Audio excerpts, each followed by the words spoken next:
Log गैड के हवाले से ये हमारा थर्ड मॉक टेस्ट था जो 50 नंबर पर था, और इसके जो हमारे पासिंग मार्क्स थे वो हमने 40 रखे हुए थे, क्योंकि मैं आपकी तैयारी जो है अपने लेवल से करवाता हूँ। इस वजह से करवाता हूँ ताकि जब आप फाइनल टेस्ट में बैठे हों तो इससे, जिस तरह हम टेस्ट कंडक्ट करते हैं इस टेस्ट से वो टेस्ट आप लोगों को आसान लगे। और अल्हम्दुलिल्लाह लास्ट जो सेशन गुजरा था जुलाई वाला, उसमें भी मेरे स्टूडेंट्स के लिए वो टेस्ट जो था इसकी निस्बत आसान था जो मैं टेस्ट कंडक्ट करता था ड्यूरिंग क्लास। तो स्टार्ट करते हैं क्वेश्चन नंबर 1 से। कानून शहादत ऑर्डर से स्टार्ट होता है। क्वेश्चन नंबर 1 लिखने की बजाय सुनने वाला ज़्यादा काम है। हर किसी का टेस्ट उसके पास होना चाहिए ताकि उस पर गौर व फिक्र करे। कानून शहादत ऑर्डर 1984 रिप्लेस्ड, यानी कानून शहादत ऑर्डर 1984 जो है किस लॉ को रिप्लेस करके बना है? तो ये है जी law of evidence act 1872। Law of evidence act 1872 को रिप्लेस करके बना है। एविडेंस एक्ट 1872 को रिप्लेस करके। क्वेश्चन नंबर 2 है जी, article 132 of Qanun Shahadat order deal with the cross examination, leading question या एग्जामिनेशन ऑफ चीफ। तो ये एग्जामिनेशन ऑफ चीफ को डील करता है। इसका आंसर है A, examination of chief. Question number 3 है, which article to which of the Qanun Shahadat order deal with the leading question. Leading question को कौन सा आर्टिकल कहां से लेकर कहां तक डील करता है? क्वेश्चन नंबर 3, ये 136 से 138 तक है। अब चीज़ें तैयार हो रही है, जब सुनते हैं तो और ज़्यादा तैयार होती हैं। Indecent and scandalous question during cross examination are barred by which article, यानी किस कानून शहादत के आर्टिकल के तहत जो इनडिसेंट यानी जो गैर महज़ब सवालात हैं उन पर बाढ़ है, पाबंदी है। तो ये 146 है, 47 है या 48 है? इसका जो आंसर है वो 146 है। Article 142 of the Qanun Shahadat deal with, article 142 जो है वो किसको डील करता है? Compulsion of a witness to answer any question, protection of a witness to reply any question, discretion of a witness to reply any question. तो इसका answer ये है compulsion of a witness to answer any question, यानी एक witness से जो question किया जाएगा वो उसका आंसर देने के लिए बाउंड है। इसको दूसरा आर्टिकल कौन सा डील करता है सोनिया? आर्टिकल 15 इसको फर्दर डील करता है। He is bound to answer. ठीक है, इसका क्वेश्चन नंबर 5 का आंसर क्या है? इसका ये है। उसके बाद है जी हमारे पास क्वेश्चन नंबर 6 है, which article from the following deal with the impeachment of a witness. Impeachment of witness को कौन सा आर्टिकल डील करता है? 141, 42 या 151? सोनिया कौन सा डील करता है? 151। Oath upon which evidence need to be recorded in judicial proceeding is general oath, special oath, B both या नॉन ऑफ दीज। यानी जुडिशियल प्रोसीडिंग में कौन सा ओथ चलता है? General oath. Registered of birth maintained by municipalities, public document, private document, special document. यानी जो म्यूनिसिपैलिटी अदारे हैं, बल्दियाती अदारे हैं जिनके पास वो आपकी रजिस्ट्रेशन करते हैं, वो कौन सा डॉक्यूमेंट है? पब्लिक डॉक्यूमेंट है, प्राइवेट डॉक्यूमेंट है? पब्लिक डॉक्यूमेंट है। Question number 8, public document. अब तो 9 पढ़ेंगे ना अभी। Article 164 of Qanun Shahadat deal with the production of evidence that becomes available due to formal documents, public documents, modern devices. Article 164 किसको डील करता है? कौन से एविडेंस को डील करता है? मॉडर्न डिवाइसेस एविडेंस को। तो आइडिया हो रहा है ना चीज़ों का? Modern devices.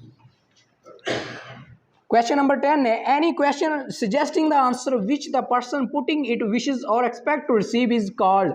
यानी वो सवाल जिससे किसी चीज़ का इशारा दिया जाए, इंदिया दिया जाए, उस सवाल को कौन सा क्वेश्चन कहेंगे? इंफॉर्मेटिव क्वेश्चन, कॉम्पिटिटिव क्वेश्चन या लीडिंग क्वेश्चन? लीडिंग क्वेश्चन कहेंगे उसको। इसका आंसर क्या है? सी है। 11 पढ़ते हैं। A nikah form is a document of, निकाह फॉर्म कौन सा डॉक्यूमेंट है? पब्लिक डॉक्यूमेंट है। The power given to under court under article 150 Qanun Shahadat is statutory power, discretionary power या prohibitory power court to declare any witness hostile. तो ये court की discretionary power है, अपनी पावर है, उसके पास अपने अख्तियारात हैं कि वो किसी भी जो विटनेस जो गवाह अपनी बात से मुकर जाता है तो उसको हॉस्टाइल विटनेस करार दे सकती है। Article 123 question number 13, which article of the Qanun शहादत provided that question not be asked without reasonable ground, यानी कौन सा आर्टिकल है जिसके मुताबिक बगैर किसी रीजनेबल ग्राउंड के आप जो नहीं पूछ सकते।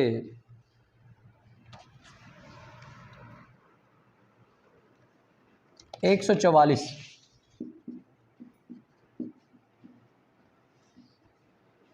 क्रॉस में बगैर किसी रीजनेबल क्वेश्चन के आप सवालात नहीं पूछ सकते। Question number 14, evidence produce through audio cassette is not admissible in law, admissible in law depend upon nature of the case, none of this. Admissible in law because ये किससे कनेक्ट है, इसको कौन सा आर्टिकल डील करता है? सदफ आप बताएं। 164 डील करता है।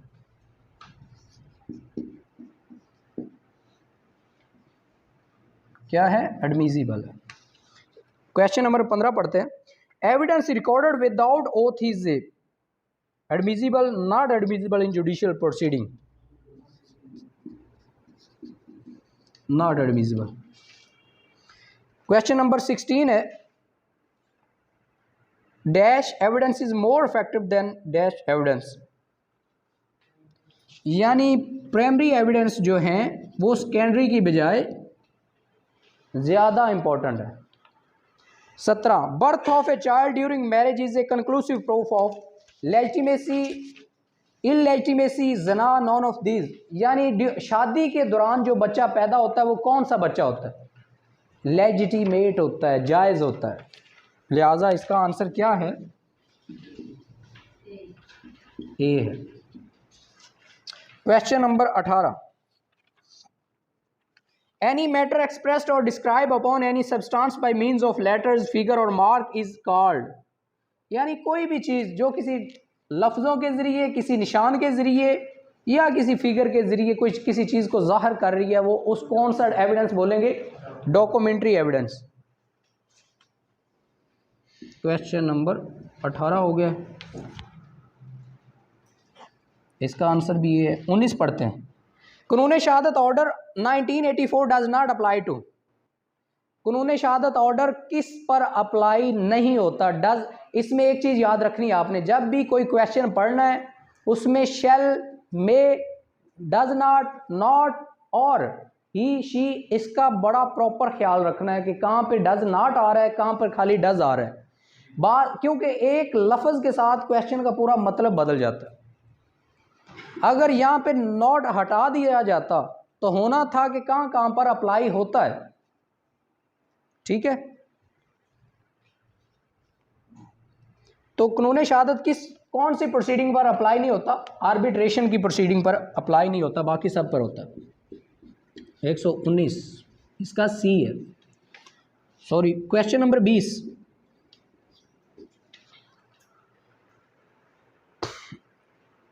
Which article deal to estoppel, यानी एस्टॉपल से, एस्टॉपल के कंसेप्ट को कौन सा आर्टिकल डील करता है और कहां तक डील करता है? 114 से लेकर 116 तक।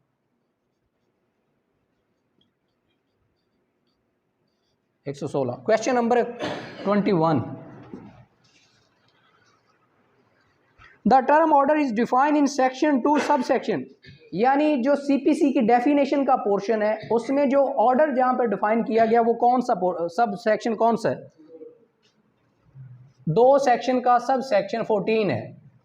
Question number 22, the term legal representative is define in, legal representative की डेफिनेशन किस में है? 11 में। 2 के सब सेक्शन 11 में।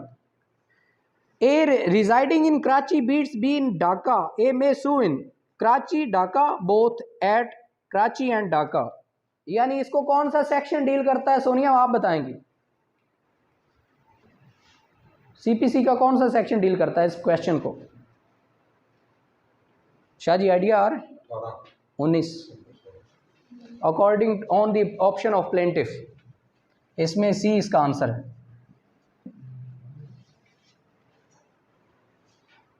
Question number 24, the term res judicata, res judicata का मतलब क्या है? सदब आप बताएं, रेस जुडिकाटा का मतलब क्या है?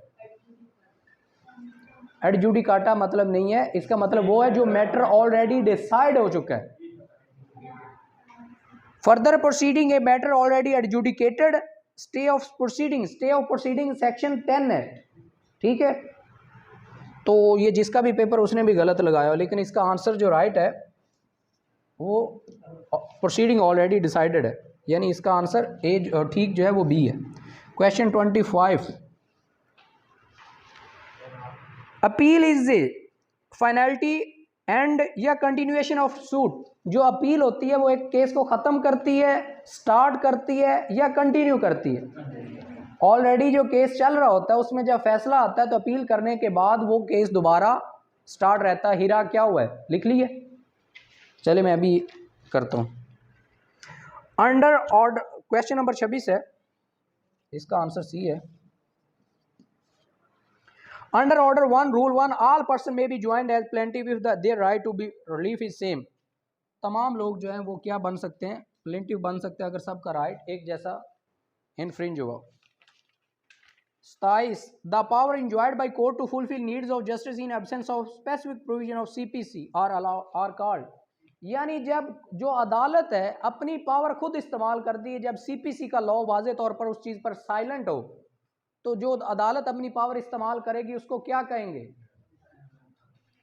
नेचुरल पावर, डेलीगेटेड पावर या इनहेरेंट पावर। तो इसका आंसर जो है सी है, इनहेरेंट पावर। क्वेश्चन 28 है, ऑर्डर 6 रूल 15 और सीपीसी डील। ऑर्डर 6 का रूल 15 जो है वो किसको डील करता है? वेरिफिकेशन को।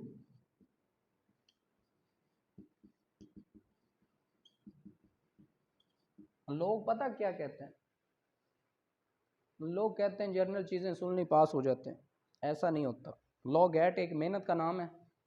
आपकी ये 20 से 25 दिन की जो मेहनत है ना, यानी 10-12 दिन आपने लगा लिए हैं, 10-12 दिन और लगाने, इंशाअल्लाह अज़ीज़ आपको खुशी में और कामयाबी में बदल जाएगी।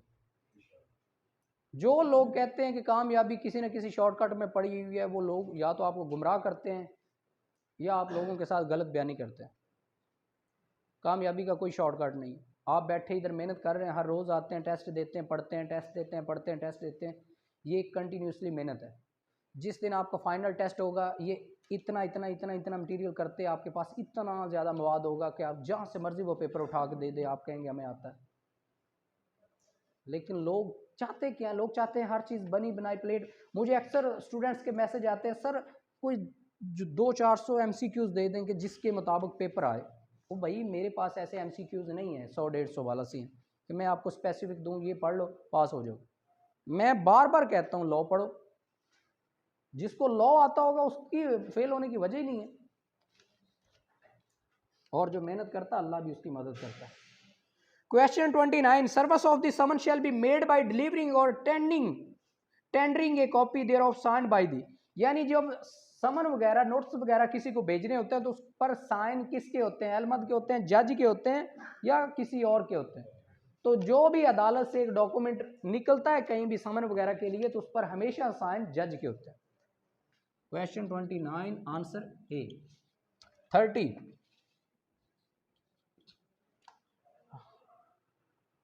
Order 8 of CPC have the rules. Order 8 के कितने रूल हैं?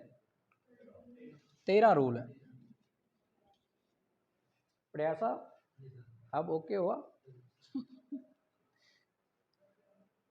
क्वेश्चन 31 है, where a plaintiff or petitioner fail to file an address for service of summon or notice his plaint or petition shall be rejected जब यानी plaintiff या petitioner समन वगैरह करवाने के लिए एड्रेस जो प्रॉपर थे वो देने में नाकाम हो गया तो उनकी पिटिशन जो है रिजेक्ट कर देनी चाहिए। इसका आंसर है ए।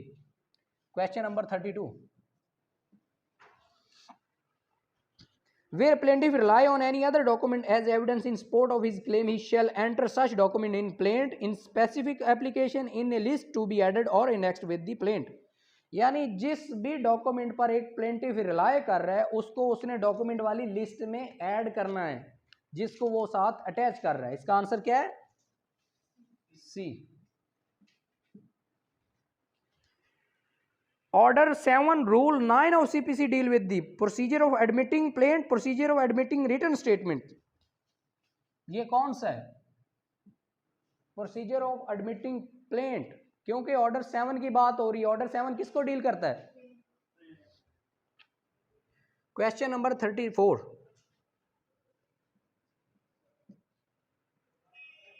Order 8 rule 13 of CPC deal with the list of legal representative of plaintiff या list of legal representative of defendant. Ibrahim, order 8 किसको डील करता है? माशाल्लाह जबरदस्त, 21 तोपों की इस्लामी इसके लिए। ज़ुहैब आप बताओ। रिटर्न स्टेटमेंट को डील करता है ऑर्डर 8। आप 1 की बात करेंगे लेकिन आपका गलत हो गया, एक्टिव होकर बैठे। सेट ऑफ भी बोलते हैं, बिल्कुल सही कहा। Question 35, denial by defendant must be relevant, must be specific, must be point आउटेड। Specific होना चाहिए जो भी डिनाइल करना है, यानी किसी भी चीज़ से अगर किसी दावे रिटर्न स्टेटमेंट में इनकार करना है तो वो स्पेसिफिक होना चाहिए। The expenses of local commission to be paid, जो लोकल कमीशन का कौन सा सेक्शन है जी? सदफ आप बताएं। सोनिया, CPC का सेक्शन 75 है और लोकल कमीशन को अपॉइंट कौन करता है? अदालत करती है। अब क्वेश्चन ये है कि जो लोकल कमीशन को अपॉइंट करने की फीस है वो कहाँ देनी होगी? तो वो इन कोर्ट जमा करवानी होती है, उसके बाद लोकल कमीशन को नोटिस होते हैं। पहले फीस जमा होती है फिर लोकल कमीशन की इन दी कोर्ट। इसका भी आंसर ए है। Question number 37, order 7 rule 10, 11 are not applicable to special courts, provincial small cause courts, high courts. High court कौन सी अदालत है? हायर कोर्ट है। एपलेट फोरम है, एपलेट फोरम पर ऑर्डर 7 अप्लाई नहीं होगा। इसका आंसर है सी।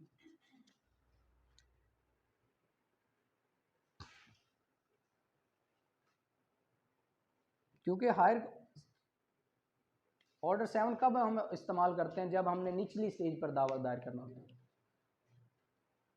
उसके बाद क्वेश्चन नंबर 38 पढ़ लिया। 39 38 पढ़ लिए ना? सी।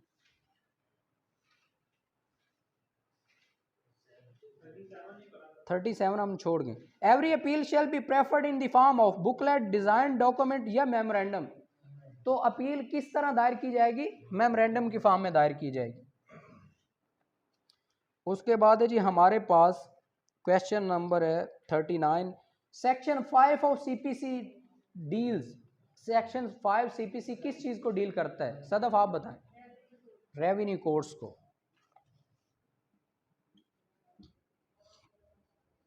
Revenue courts. क्वेश्चन 40 दो बार आए। No appeal shall lie from a decree pass by the court. कौन सी डिक्री है जिसके खिलाफ अपील नहीं हो सकती? Consent decree. इसका कौन सा? सी है। 41 क्वेश्चन है जी 41, लीगल एथिक्स का पार्ट आ गया। An advocate shall not join or carry any other profession, business or serve under rules. किस रूल के तहत जो एक लॉयर है वो प्रोफेशन नहीं चला सकता कोई और? 75 के तहत, 175 के तहत। हाँ जी 175 के तहत। ठीक है, हो गया जो होना था। Under rules 174A of the Pakistan legal practitioner and bar council rules, 1976 an advocate cannot use the word in his visiting card, यानी एक 174A के तहत, रूल के तहत, एक जो लॉयर है अपने कार्ड में या अपने नाम के साथ क्या वर्ड नहीं लगाएगा जो उसका साबका ओहदा है, एक्स जर्नल है, एक्स एडवोकेट है, तो इसका क्या आंसर है? D, all of above. The main function of the legal profession is to promote, protect to accused, to fight for plaintiff, administration of justice. Administration of justice. C. The bar council may prescribe the standard of professional conduct, etiquette, A and B, none of above, A and B. Both कह सकते हैं इसको. Question है जी 45. Duty of an advocate bound to help the court to finding evidence, truth, both matter of case. एक वकील की जिम्मेदारी है कि वो अदालत की मदद करे, किसको तलाश करने में? सच तलाश करने में, जो केस के मेन हकायक है. अब बात बार बार मैं ये कह रहा हूँ, अब जब हम एक्सप्लेन कर रहे हैं एक एक क्वेश्चन के साथ 3-3 क्वेश्चन तैयार हो रहे हैं, ये क्यों बन रहा है, कैसे बन रहा है, कहाँ से बन रहा है, कैसे बन रहा है, तो ये बहुत ज़रूरी होता है. और साथ में ये भी कहता हूँ कि जब भी नया टेस्ट अटेंड करना है, कोई भी अटैम्प्ट करना है, तो पिछले टेस्ट पढ़ के आना है. हमारा जो पैटर्न है अल्हम्दुलिल्लाह हम उसको जिस तरह लेके चल रहे हैं इसी तरह चलते रहे, तो जिस तरह हमारे पीछे कोई स्टूडेंट फेल नहीं हुआ, इंशाल्लाह इसमें भी कोई फेल नहीं होगा. Question number 46. The lawyer can seek adjournment only to for delay the case with ulterior motives for proper reason. यानी एक वकील जब भी कोई डेट मांगेगा, किसी केस में एडजर्नमेंट मांगेगा, तो उसका प्रॉपर रीजन उसके पास होनी चाहिए, ना कि पार्टी को तंग करने के लिए. तो इसका सी आंसर है. Question 47. A lawyer treat to adverse party fairly, debasingly, impetuously, all of above. यानी एक जो लॉयर है क्वेश्चन 47 के मुताबिक वो दूसरी पार्टी को अच्छी तरह से डील करेगा, फेयरली डील करेगा, उनके जो गवाहान हैं या जो भी है. Question 48. No advocate is obliged to act either as adviser or advocate for every person who may wish to become his client. यानी एक वकील की अपनी मर्जी है कि वो जिसका मर्जी वकील बने ना बने, जिसको मर्जी इनकार कर दे. तो इसको कौन सा रूल डील करता है? 171, 149 क्वेश्चन नंबर पढ़ते हैं. Where an advocate is written for his client except as to merely formal matter such as the attestation और custody of an instrument and it like to be he should leave the trial of the case to other advocate which rule deals. यानी एक वकील अगर किसी case में client का गवाह बन जाता है तो इसको कौन सा रूल डील करता है? सोनिया कौन सा डील करता है? क्वेश्चन नंबर 50 है जी, लास्ट क्वेश्चन है इस टेस्ट का. An advocate shall not advise a witness person whose testimony could establish or tend to establish a material fact to avoid service of process or conceal himself or otherwise to make his testimony unavailable. यानी एक वकील को चाहिए कि वो कभी भी गवाह को कोई ऐसा मशवरा ना दे कि भाई तेरी गवाही से केस साबित हो सकता है या केस के लिए नुकसानदेह है तो तू भाग जा, ऐसा मशवरा नहीं देना चाहिए. तो इसका आंसर कौन सा है? ए है. बात बार बार फिर वही कर रहा हूँ. इंशाल्लाह जो हमारा मंडे का टेस्ट है वो इससे ज़बरदस्त होगा और ज़्यादा इफेक्टिव होगा. उधर रखते हैं, बंद कर.